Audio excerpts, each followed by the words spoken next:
In my memory, my youth was marked by contrasting experiences. I had to endure my mom's daily tirade about how much she hated her job, even though most kids do the same thing about their parents' employment. The evenings were monotonous. Every time she got home from her job at the accounting business, she would toss her bag upon the kitchen counter and begin to cry. "Amanda, my boss said something that you won't believe," she would start, hardly removing her coat. "He was so bold as to cast doubt on my quarterly reports. I've been working in this field for 15 years. I could see my parents were different even though I was only 10 years old. As the manager of a retail business, Dad would only shake his head and continue to eat his dinner. There was no doubt that he was the down-to-earth type. Sarah, he would tell Mom in a soothing way that only served to exacerbate her anger, if you despise it so much, look for another job." Yet another job? Her lips would curl into a pout. "Mark, I am not interested in taking a new job. No job for me. Back at home, enjoying the life I've earned." Every time Mom started to complain, Dad would laugh, setting off a new chain reaction. "Do you find it amusing? Is the fact that your wife is unhappy something you find funny?" I trained myself to ignore them and concentrate on what I was reading or doing for school. However, after we received the call regarding Uncle Jerry, everything shifted. Clearly, I can still recall that night. While Mom was delivering her customary tirade of gripes throughout supper, Dad remained remarkably silent. With a simple "Jerry died," he set down his fork. "Mom," she said abruptly, "when did your Uncle Jerry show up? Did he leave anything behind, you know?" Dad let out a deep breath. His nephews were left his estate. I belonged to the group. There was a clatter as Mom's fork hit her plate. "How much is it?" 200,000. Following this, there was an ear-piercing quiet. The creases that had been on my mother's face throughout her life began to fade. Her eyes widened, and a smile that I had never seen before broke out on her face. She reached across the table and gently took his hand, whispering, "Mark, would you be able to explain this to me? That vacation home I've been mentioning may be ours, or—" "No," Dad abruptly ended her. "Do you recall how often you expressed a desire for independence? All right, now is our opportunity. I've decided to go out on my own." A company, an octave was raised by Mom's voice. "A courier service, though." He carried on as if nothing had happened. "I've spent years studying it. It could be feasible with this funding. Maybe you could leave your job and run it with me. It would be we who ran the show." Mom's look shifted from sadness to calculating to a mix of optimism and resignation. At last, she spoke the word, "Fine, but I get to play the role of accountant. Plus, Mark, I will have my wish list of wonderful stuff when we start making money. Very pleasant things." Dad gave her a tight embrace and a smile. "Sure, of course. You had it rough for the first 3 years.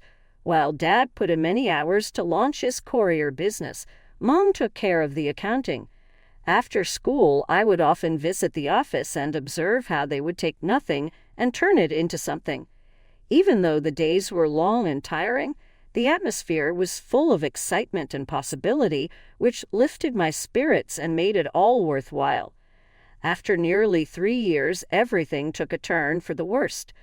All of a sudden, our lives changed when the business began making a substantial profit. Our little abode was replaced by a stately mansion in the most affluent neighborhood of town. Dad treated himself and Mom to 2 Mercedes.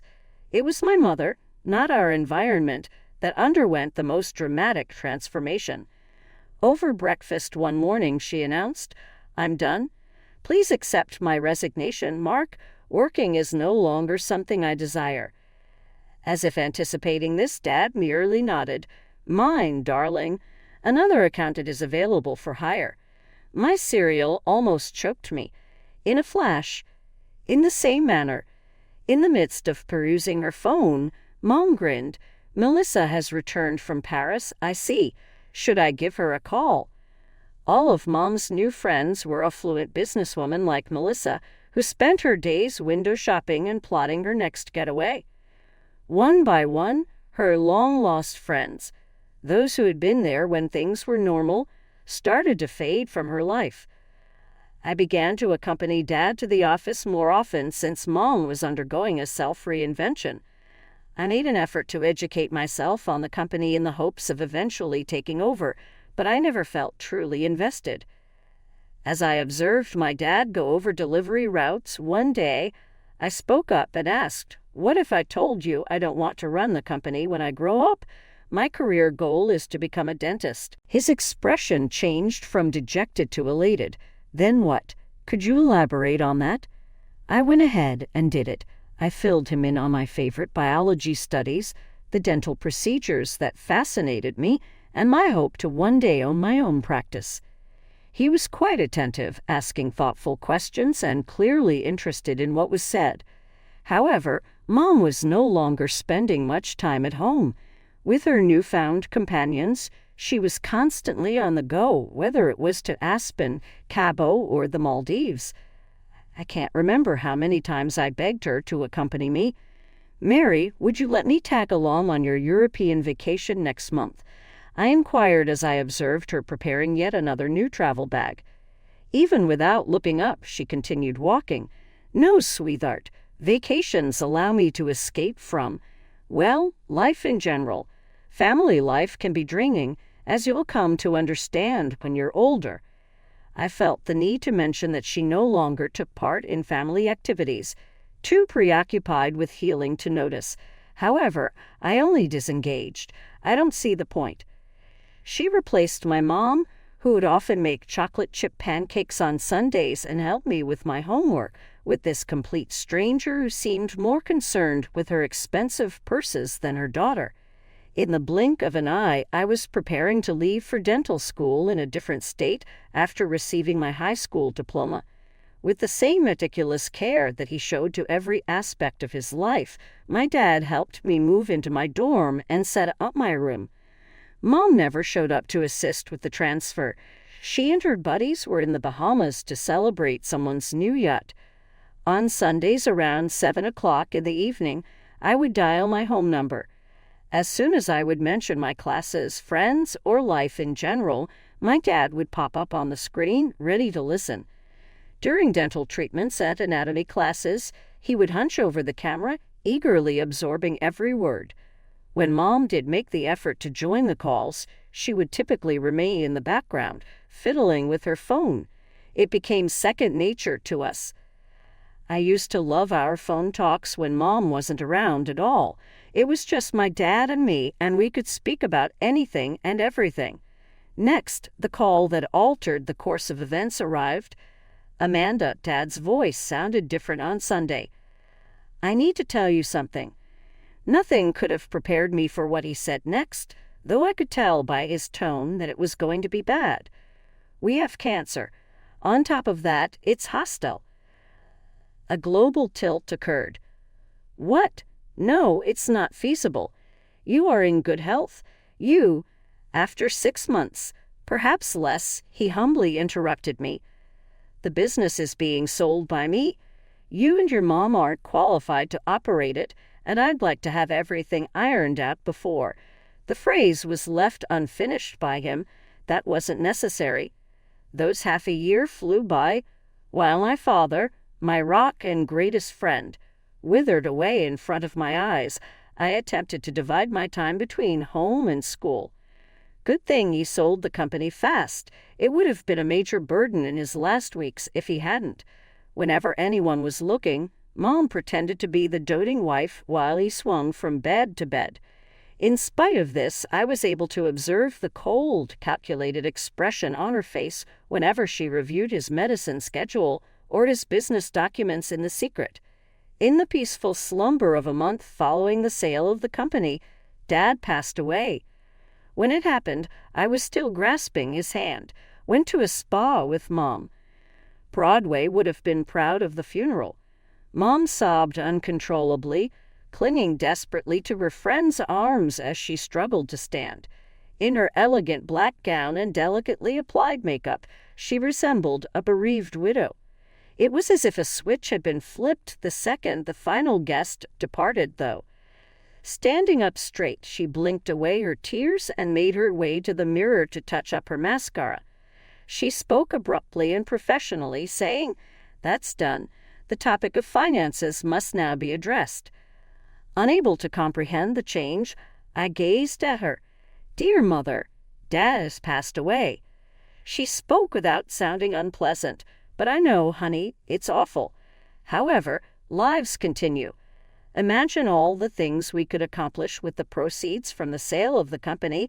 I've been captivated by this breathtaking Spanish home. The will reading followed. The notary's office lacked the welcoming atmosphere of Dad's home. Mom tapped her polished nails on her leather purse as she sat next to me in a black designer gown, not the one she wore to the funeral, though. Longtime friend and lawyer Mr. Peterson cleared his throat and started reading, remembering Dad. Being of sound mind, he proceeded to drone on about the legal prerequisites until he reached the crux of the matter. The family house is to be divided equally between my wife, Sarah Thompson, and my daughter, Amanda Thompson. A halt came to Mom's tapping. Furthermore, I have established a trust fund for Amanda's continued education in dentistry, covering all expenses until the completion of her degree. By my side, I could sense the mounting stress in Mom's body. The remaining assets, including proceeds from the sale of the business, are to be divided as follows: 60% to my daughter, Amanda Thompson, and 40% to my wife, Sarah Thompson. Once again, the tapping picked up speed, becoming nearly violent. "This is ridiculous," Mom interrupted Mr. Peterson just as he was about to continue. "There must be some mistake." "There's absolutely no error, Mrs. Thompson," Mr. Peterson whispered. Mark was very clear about his wishes. Mom shifted her gaze to me, her expression one of cold, controlled compassion. "You must realize how unjust this is, Amanda, my darling. The investment in your dental education has already paid off, and you'd expect a comfortable retirement once you practice. It's me, your mom. To keep living the way I am, I need this cash. Maybe try spending less." Before I could intervene, the words flowed out. Her expression changed in an instant, going from empathetic to ferocious. "It makes no sense, considering all that I've given up for you." "Mom, what have you given up specifically? Work has eluded you for a long time. While Dad built everything we have, you've been on a perpetual vacation." I don't have to listen to this. She got to her feet and gathered her jacket and fancy purse. "When you decide to stop being selfish and ungrateful, you know where to find me." Mr. Peterson's diplomas were rattled by the forceful crash of the door that slammed behind her. "Your father was aware that this could occur," Mr. Peterson reassured softly. "He wanted to make sure you were taken care of." Weeks stretched into days. Do not contact via phone, text, or email. An odd sense of tranquility pervaded the ear-piercing stillness. In an effort to make my dad proud and escape the thoughts of Mom's reaction and what it could say about her and us, I dove headfirst into my studies. As I studied dental anatomy in the wee hours of the morning, I reassured myself, she'll get over it. She'll calm down eventually. However, I had a sneaking suspicion that the notary's office had been creaking for a while. This couldn't be fixed using the knowledge, abilities, or science that I was learning to apply to the shattered bones and damaged teeth I was fixing in school. I came into it while aimlessly browsing social media during a study break. I was taken aback by what I saw at first. Mother, radiant and sun-kissed, embraced by a man no older than 35. I was choked to death by the caption that was under the photo. "Finally married to my soulmate, Millie Woods, #love wins." Clumsy fingers let go of my phone. I am married. In my absence. Frantically attempted to contact her, but my trembling hands made it nearly impossible for me to dial the correct numbers. Obviously, it will go straight to voicemail. I woke up several times that night. I couldn't stop thinking about them being together and had a million questions. My decision was solidified by dawn. Taking the first available flight home, I gathered a carry-on and set out. After I left the house after the funeral, it appeared identical to how it had before. Through the living room window, one could see Dad's beloved chair and notice that his rose plants were meticulously pruned. A gleaming red Porsche, which had never been there before, was the sole distinguishing feature. My mother wore a silk robe that I had never seen before as she opened the door. A look of bewilderment swiftly transformed into wrath on her face. "Amanda, what are you doing here?" There was a chill in her voice. "I noticed your post," I mustered up the courage to declare. "You got married." "No one invited you here," she retorted angrily. Unfortunately, the man from the photo materialized behind her just as she was about to shut the door. He appeared much younger up close. He put his arm around her waist and asked, "Babe, who is it?" "Just my daughter who doesn't know how to call before showing up," Mom said. "Nobody important." The impact was as sharp as a slap. "Your daughter who didn't even know you got married." "My private life is completely out of your hands," she asserted, her chin raised in a brazen manner. "None of mine. Mom, Dad's only been gone 3 months. At that moment, her laughter was a harsh, unfunny sound. "Brad and I have been friends for a long time, my darling. For what reason do you believe I went on all those solitary trips? Those journeys were dull. I thought Brad really brought them to life, didn't you?" As he drew her nearer, he grinned. I was nauseous. "How could you do this to Dad?" My speech was hardly audible. Retorting, "Your father was boring," she snapped back. "Keep working. Keep working. Brad is a master of good times. Please get out of here before I contact the authorities. Right now you're not welcome at my place." "Remember, this is half of my house," I taunted. "Dad left it to both of us." She yelled out, "Get out," as her calm demeanor crumbled. "Leave my home immediately. Your father purchased you a wonderful little existence, so return to your studies." Tears clouding my vision, I retreated. As soon as Brad pulled Mom into a kiss, I heard them both chuckle, and then the door banged shut. The tears stopped flowing when I reached my rented car. How long had she been leading this secret life, with all those excursions and her insistence on taking breaks from her family? She has been betraying Dad and all of us for how long? 1 more month went by. My phone started buzzing when I was in the midst of our dental anatomy lecture. Our longtime next-door neighbor, Mrs. Jenkins, was giving us a call. Odd. She left no voicemail. "Amanda, honey," she said with an air of reservation, "moving trucks have pulled up to your house, and I felt it was important that you know it is being sold by your mother." At first, I couldn't understand a word. "It's not feasible. Half of the house is mine." "Well, there's a sold sign in the yard, and they're clearing everything out." In anticipation of the customary dead air, I trembled as I dialed Mom's number. I was taken aback when she picked up on the first ring. "Well, well, if it isn't my diligent daughter," she said with an air of contempt. "Mom, what's this about selling the house?" The sound of her laughter sent shivers down my spine. "That? Oh my, we did really get a great deal, Brad and I. We're setting sail for Mexico. There you'll find far more pleasant weather." I said, "You can't sell the house," as I attempted to maintain a steady tone. "It's partially mine. One of us is responsible for carrying out Dad's wishes." The way she phrased it, funny thing about that, almost seemed joyful. The process of forging a signature is actually rather simple. The house was sold with just a few test runs. Everything was skewed to one side. You created a fake signature of mine. That is deceitful, Mom. It's illegal." "Oh, please," she said with a hint of scorn. "This wouldn't have been necessary if you hadn't wasted your father's money on your own selfishness. We should be able to enjoy life, Brad. By the way, I just got him the most stunning Jaguar. It has brought him immense joy. Mom, he's content with the money you gave him. His entire focus is on that. You little brat, she spat out. You're simply envious because I'm married to a beautiful young man who loves me so much, while you're stuck at home with your dull textbooks and toothpicks. Can you tell me anything about love? Speechless. I know Dad loved you. I whispered.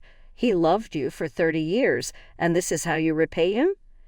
Your father, she said with an even sharper laugh. Remember your beloved father, who bequeathed you more wealth than I did? Who gave me the impression that I was a trophy wife. I have a young, attractive husband that is fun-loving, so that's a prize in and of itself. Well, would you believe it? In Mexico, we do not give a hoot about your American laws. You, your bequest, and anything else are of no concern to us. Let's live the life I've always dreamed of. Mom, please? Amanda, you need to face reality. It's only that you're a lonely, unhappy little girl who envies her mother her joy. How long has it been since you went on a date? You don't seem to be living your life, do you? The call abruptly cut off before I could answer. I listened to the quiet of the classroom as I sat there with my phone still plugged into my ear. Just moments ago, my mom confessed to deceiving us. With great pride, she had pilfered my home, my fortune, and all that remained of my father. Whether you're around or not, life has a strange way of progressing. After Mom vanished to Mexico, I went on to earn my dental degree, finish residency, and get a job at a prestigious clinic. A lovely apartment in a peaceful neighborhood was mine to own, made possible by my father's bequest, and I was finally living the life I had always imagined for myself. When I couldn't get to sleep at night, Mom would occasionally cross my mind. I pondered whether or not she was content with her decisions, and whether or not she thought her young spouse was worth ruining her family for. On the whole, though, I did my best to block out any thoughts of her. Afterwards, my doorbell rang on a typical Tuesday night as I was relaxing following a hard day at the clinic. What I beheld via the peephole caught me off guard. Even though she wasn't dressed like a fashion model, my mother was standing there. The ragged garments this haggard woman wore clearly had seen better days. Her previously flawless locks were beginning to show signs of graying at the roots, and her pricey cosmetics were discreetly absent. In spite of my better sense, I unlocked the door. She muttered, "Amanda," her eyes watering as she spoke. "Baby, please." "What are you doing here?" I was surprised by how forceful my voice came out. With her eyes darting about desperately, she rushed by me into the apartment. "Help me out, please. Brad, Her voice quivered as she struggled to form her words. He made off with it all, regardless of anything. The slight tone of contentment in my voice was impossible to suppress. "The whole sum? Is it the dwelling? What about the bequest?" "He spent it all on gambling and parties in Mexico." As she embraced herself, she appeared frail and vulnerable. After that, he went to a club and met a young man. They bolted from the scene, seized the Jaguar, and made off with the meager funds that remained. Satisfied, I stood there and watched as she sobbed. "I returned here using my last $1, she went on to say, "and your mother, and I am sorry for the mistakes I have done. Amanda, may I remain at your side, please?" To our surprise, a laugh erupted from deep within me. "Stay here with me." "Why are you laughing?" A shadow descended across her features. "I don't find this funny. There is no other place for me to go." I spoke up as my laughing subsided, suggesting that maybe someone should have considered that possibility prior to forging my signature and stealing my house. She screamed, "I was wrong," before collapsing headfirst onto my sofa. "Now I understand. Excuse me, I am your mother. Please, Amanda." "No," I whispered softly. "You ceased to be my mother on the day my father passed away, perhaps before to it as well. You are not welcome here." She got to her feet in an instant, her anger quickly replacing her tears. "You ungrateful little, after everything I've done for you." "What you have done to me is everything," I corrected. "Now get out." As her mascara ran down her cheeks, she yelled, "You can't do this to me. I will inform everyone about the awful daughter you are. I'll let them know that you abandoned your suffering mother. How do you suppose your posh medical pals will feel about that?" Calmly retrieving my phone, I listened as my mother's warnings resounded throughout my flat. On occasion, the most effective tools aren't tools at all, but rather the truth when saved at the proper time. "Before you continue with your threats," I said, "there's something you should hear." I hit play, and her old, self-assured, sarcastic voice echoed throughout the room. "Oh, please," she said with a sneer in the recorded version. "This wouldn't have been necessary if you hadn't wasted your father's money on your own selfishness. It becomes clear that forging a signature is not hard at all. With only a few dry runs, the house was sold." My mom's face became pale as she listened to her former self admit to being a phony. She collapsed back onto my couch after her legs gave out. You recorded that call." I paused the recording and stated, "My dad always told me to be ready for anything. He also taught me about consequences, something you never seemed to understand." Her murmured "you wouldn't" betrayed her obvious lack of conviction. "Sure, why not? A federal offense is fraud, Mom. Decades behind bars for those caught forging documents for financial benefit. I have no doubt that this recording would pique the curiosity of the authorities." I noticed genuine terror for the very first time when she fixed her gaze on me. True terror, not deceit, not calculating. "I'll be gone," she announced abruptly. "Yes, I will go. Please, don't." "You mean what? Bring you to justice as if you were only threatening to incite my enemies." I crouched down. "This is what's going to transpire. You're going to leave without ever contacting me again after you walk out that door. No one has contacted you via phone, friend, or messenger. This tape is going to the Federal Bureau of Investigations the moment I hear from you again." Grasping her weathered purse tightly to her bosom, she stood on unsteady legs. At the entrance, she did a final U-turn. "Amanda, I'm still your mother." "No," I whispered gently. "All you are is the mother of my children. Long ago, when my mother began cheating on my father in those resorts, she passed away." She quickly bolted out the door after flinching as if I had hit her. I lingered in my apartment's hushed stillness for quite some time after she departed. After that, I went to my bedroom and retrieved an old photo album, which was one of the few possessions I had saved prior to her selling the property. My parents and I were pictured at the beach when I was a tiny girl, and we were all very happy. I delicately caressed Dad's face. Within a whisper, I expressed my longing for your presence. Afterwards, I placed the album aside and closed it. What followed that day with my mother is a mystery to me.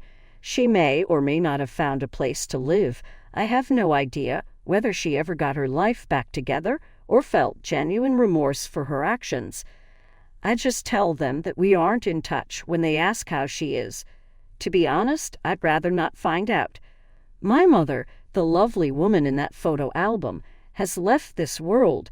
On that fateful day, an unknown individual arrived at my house. I'm no longer bothered by her.